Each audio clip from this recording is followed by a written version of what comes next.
Competitive exam જેવી કે TET TAT ની અંદર પૂછાતો પ્રશ્ન કે એક સંખ્યા 3 અંકની છે.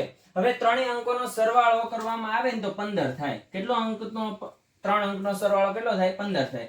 બાકીના બે અંકોનો સરવાળાનો અડધો અંક, મધ્ય અંક છે ને, મધ્ય વચ્ચેનો જે અંક છે એ બાકીના બે અંકોનો સરવાળો કરો ને એનો અડધો કરો ને તો મધ્ય અંક આપણને મળે. બરાબર? તો તે સંખ્યા કઈ હશે?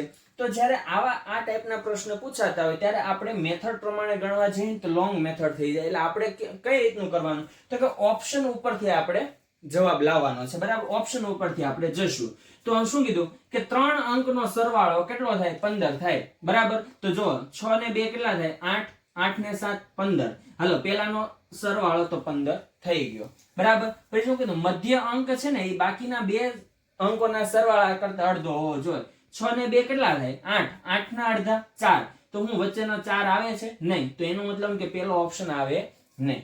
હવે બીજા ઓપ્શનમાં જોઈએ કે 3 અંકનો સરવાળો 7 + 3 એટલે કેટલા? 10. 10 ને 5 15. એટલે આનો અંકનો સરવાળો 15 થાય છે. બરાબર? પણ 5 ને 3 કેટલા થાય? 8. 8 ભાગ્યા 2 કરો એટલે કેટલો આવે? 4. તો શું મધ્ય અંક 4 છે? નહીં. એનો મતલબ કે આ ઓપ્શનમાં પણ નથી.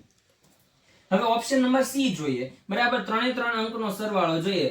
4 ને 5 9. 9 ને 5 કેટલા? 9 ને 6 કેટલા થાય? તો કે 15. બરાબર? 15 થાય છે. હવે જોઈએ કે પેલો અને છેલ્લા અંકનો સરવાળો મધ્ય અંક એના અડધો થાય છે? જોઈએ. 6 ને 4 કેટલા થાય? 10. 10 ના અડધા 5. તો શું 5 આવે છે? હા. તેનો મતલબ કે આ આપણો ઓપ્શન સાચો. તો આ દાખલાનો સાચો જવાબ શું આવશે? તો કે 456.